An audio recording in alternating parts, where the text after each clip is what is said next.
Good evening.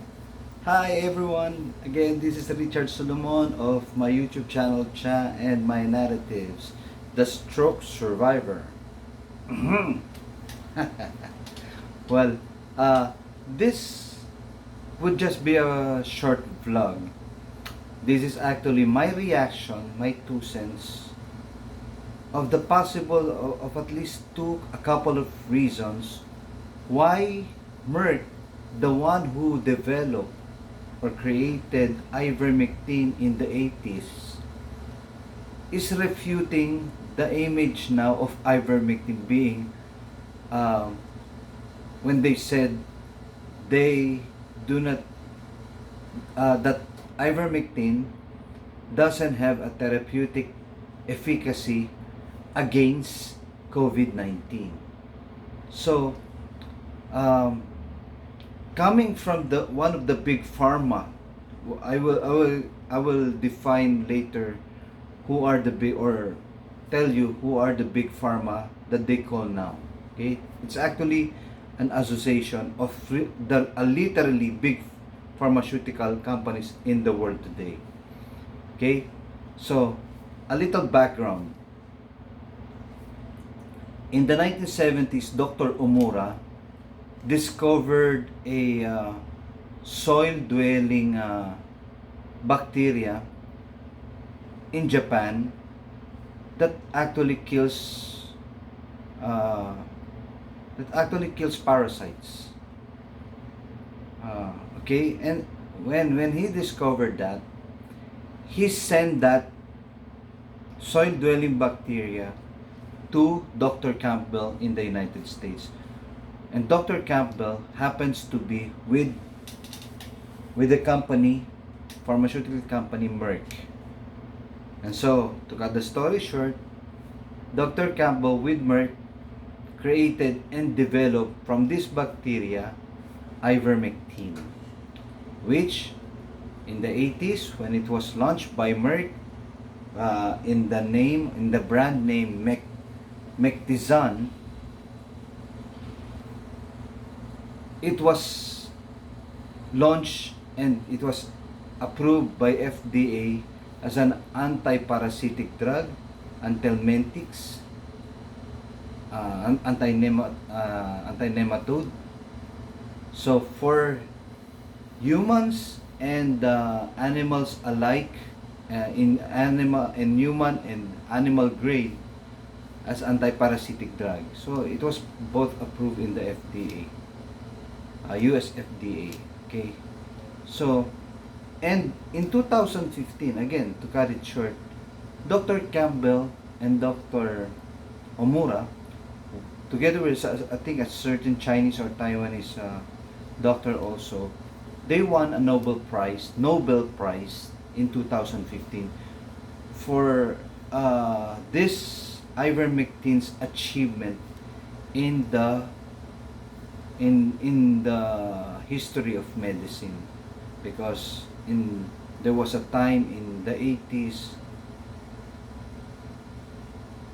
that it cured billions of people of certain parasitic infections. Okay, and among others of its other wondrous properties that they later discovered with ivermectin. Now, going now to these are my 2 cents, my own analysis, coming because I have an experience coming from the pharmaceuticals, and when I from a one prestigious American multinational company who belongs to this big pharma still today, right? And because in the Philippines, with my company before, with my American company, they have also this organization of uh, multinational pharmaceutical company, big multinational companies, pharmaceutical companies here in the Philippines. They have an organization just like that of the big pharma in the world, right? The big pharma organization. Wherein this organization here in the Philippines, they coordinate, cooperate, and help one another in the achievement of their goals and they're united of their cause to be successful in this country also. Okay? Maybe also in the Asia Pacific region.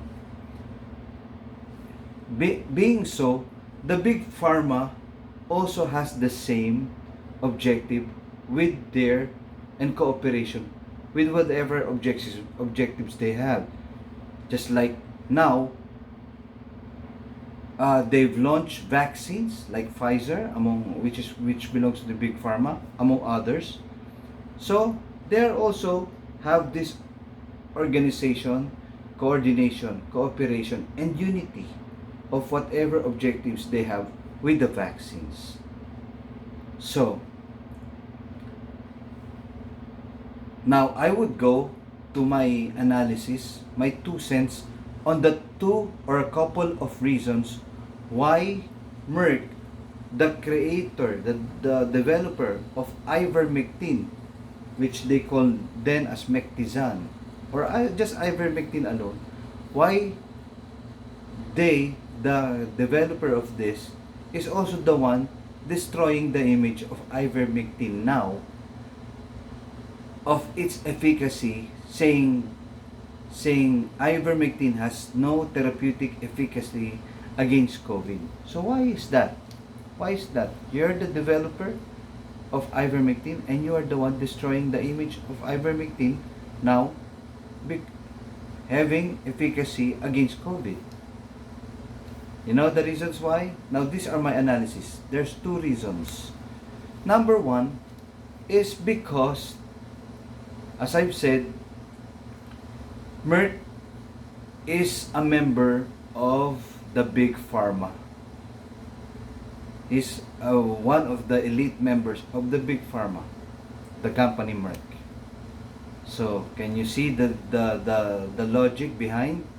Because the Big Pharma, members of the Big Pharma has created vaccines for COVID, right? And they have this cooperation, they have this unity for the achievement of their goals. Okay? They help one another. Number 2 reasons that I see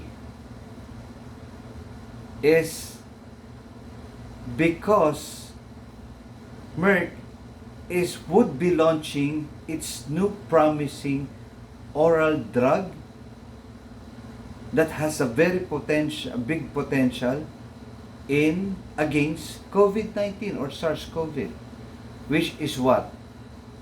The Molnupiravir, a new oral drug that is created and developed by Merck again. So they would be launching this very soon. So naturally, they don't want Ivermectin to get on, to derail their launch, to be on their way against this Molnupiravir. Do you see the logic? They will be launching a new drug which is primarily indicated against COVID-19. In doing so, they don't want anything to block or to be on their way. Even that would be Ivermectin. That's the reason why they are destroying the image of Ivermectin now, as of time being, because they don't want, when they won't be launching Molnupiravir, Ivermectin has already made a name for itself when they already dropped that way years ago. Okay, they actually have given up Ivermectin. They have donated it even to a certain cause during that time, and it was successful. That was the history. I don't know if you know that. I don't know if all of you knows that. So that's the reason why. Number 1, Merck belongs to the Big Pharma. Number 2, they will be launching Molnupiravir very soon. So even they are the ones who created the Ivermectin, it doesn't matter. As one saying goes, business is business. They would have a bigger business for the coming and the launch of Molnupiravir against COVID. It will now just be an oral drug. They are supporting the vaccines now, which I believe they didn't develop a vaccine. They're supporting the Big Pharma. They're other guys in the Big Pharma. And when Molnupiravir will be launched very soon, the Big Pharma guys whom they have supported will now support them too when they launch it. You see the logic why? So the big boys help one another. Okay, that's the first reason. For the second reason of their launch would be launch of Molnupiravir. So that's the reason why. That's my analysis, my 2 cents. Okay, so I don't know. Maybe they have another reason why. I don't know. We'll never know that. But again, so if you understand the logic why of my 2 cents, why they're doing that against Ivermectin, so that's it. So again, this is my cha. This is Richard Solomon of Cha and My Narratives, and that is my 2 cents. I'd like to say good night, and as I always say, peace, God bless, and love one another, more so your families. Good night, guys. Good night. Thank you. Please subscribe, like, and share my channel. Thank you very much. Good night.